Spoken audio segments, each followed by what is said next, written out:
Hello friends, welcome in this channel. आज की video का टॉपिक है हमारा कि इंडिया का रैंक 13 स्पॉट से फॉल कर जाता है एक रिपोर्ट में, दैट इज सीसीपीआई 2026। आइए जानते हैं क्या न्यूज़ है।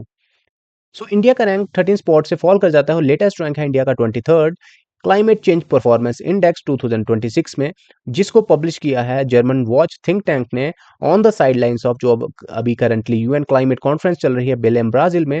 ट्यूसडे को ये पब्लिश करते हैं इस रिपोर्ट को, जिसमें इंडिया का रैंक 13 स्पॉट से फॉल करके 23rd इंडिया का रैंक है। इंडिया का इससे पहले लोएस्ट जो रैंक है वो है 31st इन 2014।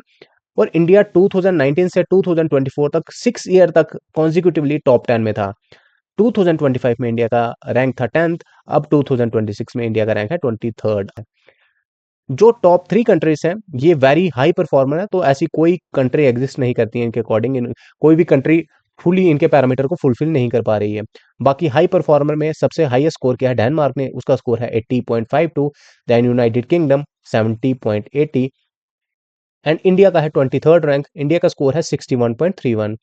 बाकी 15th रैंक है पाकिस्तान का, जिसका स्कोर है 64.43। बॉटम से अगर हम देखें तो सऊदी अरेबिया का लीस्ट स्कोर है 11.90, ईरान का है 14.33 एंड यूनाइटेड स्टेट्स का है 21.84। तो सीसीपीआई है क्या, आइए जानते हैं। एक इंडिपेंडेंट मॉनिटरिंग टूल है जिसको हमारी German watch, new climate institute and climate action network इसको पब्लिश करते हैं। 2005 से स्टार्ट हुआ है और इसमें क्या असेस करते हैं कि एक कंट्री क्लाइमेट चेंज को मिटिगेट करने के लिए कैसी उसकी परफॉर्मेंस है। Right, 63 countries plus European union इसका पार्ट है। ये इन कंट्रीज को असेस करते हैं और ये countries almost 90% global green house gases emission को कंसिस्ट करती हैं। इस रिपोर्ट से हमको पता लगता है, कंपेयर कर पाते हैं हम कि कंट्रीज की क्या प्रोग्रेस है और ट्रांसपेरेंसी रहती है क्लाइमेट एक्शन को लेके। कंपोनेंट्स क्या हैं सीसीपीआई के, 4 कैटेगरीज में इन्होंने डिवाइड किया है। सबसे ज्यादा स्कोर है हमारा ग्रीन हाउस गैसेस एमिशन का 40%, बाकियों के 20% है green energy use, renewable energy and climate policy. Green house gases emission जिसका 40% है, उसके आगे सब इंडिकेटर्स हैं। टोटल 4 कैटेगरीज हैं जिसके 14 इंडिकेटर्स हैं। तो जैसे ग्रीन हाउस गैसेस में हम पास्ट का ट्रेंड देखेंगे, करंट लेवल देखेंगे। काफी थॉरोली ये स्टडी करते हैं, उसके बाद ये स्कोर करते हैं एक कंट्री को। काफी सारे न्यूज आउटलेट भी कवर कर रहे हैं इस टॉपिक को कि इंडिया का रैंक 13 स्पॉट से गिरकर अब 23rd है। राइट, अब इंडिया का जैसे मैंने आपको बताया कि 6 ईयर से 2019 से 2024 तक टॉप 10 में था और पहली बार 2019 में टॉप 10 में आया था। सबसे लोएस्ट था इंडिया का 31 जो कि 2014 में था। अब इंडिया का 13 स्पॉट गिर के पहले 10th रैंक था इंडिया का, अब इंडिया का 23rd रैंक है। ये हाईएस्ट स्कोर है, ये लोएस्ट स्कोर है। तो इंडिया को ग्रीन हाउस गैसेस एमिशन में मीडियम स्कोर है और लो लो स्कोर मिला है हमको रिन्यूएबल एनर्जी में। अब इंडिया का फॉल होने का, रैंक फॉल होने का क्या रीजंस हैं। सबसे पहले तो इंडिया का जो सबसे मेजर कंसर्न है एक्सपर्ट्स का, वो है कि इंडिया का कोई भी कोल को लेके एग्जिट प्लान नहीं है। राइट, कोई भी फेज आउट टाइमलाइन नहीं है कि ऐसे ऐसे करके हम कोल को एग्जिट करेंगे। इवन अभी भी ऑक्शनिंग हो रही है न्यू कोल ब्लॉक्स की, इसकी वजह से काफी स्कोर में फॉल हुआ है।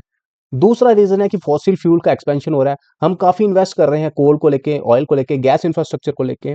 फॉइल्स फॉसिल की सब्सिडीज भी दी जा रही हैं मोर ओवर। बाकी हमारा लो स्कोर है रिन्यूएबल एनर्जी में, जैसे मैंने आपको बताया कि यहाँ पे इसका स्कोर कम है। क्यों? क्योंकि लैंड कॉन्फ्लिक्ट काफी सारी हैं, डिस्प्लेसमेंट, वाटर स्ट्रेस है काफी सारा। राइट, अगर हम सोलर एनर्जी के प्लांट, काफी बहुत बड़े बड़े प्लांट अगर हम स्टेब्लिश कर रहे हैं तो लैंड का काफी कॉन्फ्लिक्ट है वहां पे। बाकी वीक पॉलिसी सिग्नल्स हैं। Right, limited civil society participation है। राइट, बट इंडिया के कुछ स्ट्रेंथ भी हैं, हमको स्ट्रेंथ भी देखनी चाहिए। तो स्ट्रेंथ क्या है इंडिया की? इंडिया ने जो एनडीसी टारगेट था 2030 का, जिसमें था कि हम 50% नॉन फॉसिल इंस्टॉल करेंगे कैपेसिटी बाय 2030, बट उसको हमने पहले ही अचीव कर लिया, उसको हमने 5 साल पहले अचीव कर लिया 2025 में। तो ये काफी बड़ी अचीवमेंट है इंडिया को लेके।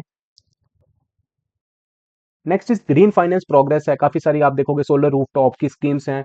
बाकी नेशनल कार्बन मार्केट फ्रेमवर्क है, एनर्जी एफिशिएंसी इंप्रूवमेंट्स है, BEE, bureau of energy efficiency की जो स्टार लेबलिंग है, जो स्टार्स होते हैं, आप इलेक्ट्रिकल इंस्ट्रूमेंट लेते हैं, कोई भी अप्लायंस लेते हैं, उस पर आप उसके अकॉर्डिंग लेते हैं कि जितने ज्यादा स्टार्स हैं उतनी एफिशिएंसी, उतनी सेविंग करता है एनर्जी को।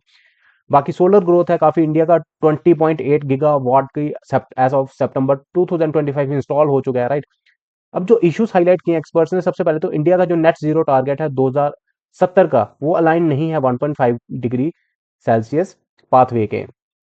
1.5 डिग्री सेल्सियस पाथवे क्या है कि हमको जो प्री इंडस्ट्रियल टेम्परेचर है, ग्लोबल वार्मिंग को हमको 1.5 डिग्री तक लिमिट करना है। उसके जो टेम्परेचर था प्री इंडस्ट्रियल, वहां से 1.5 डिग्री तक ही, उससे ज्यादा नहीं। बट इंडिया का जो 2070 है ये 2 डिग्री सेल्सियस को अलाइन है, राइट। बाकी कोई भी सेक्टर स्पेसिफिक रोड मैप्स नहीं है, कोई भी क्लियर 2025 या 2040 के ट्रांजिशनल टारगेट्स नहीं है। इकोलॉजिकल एंड सोशल इश्यूज हैं रिन्यूएबल प्रोजेक्ट्स को लेके, लिमिटेड कम्युनिटी पार्टिसिपेशन है, राइट।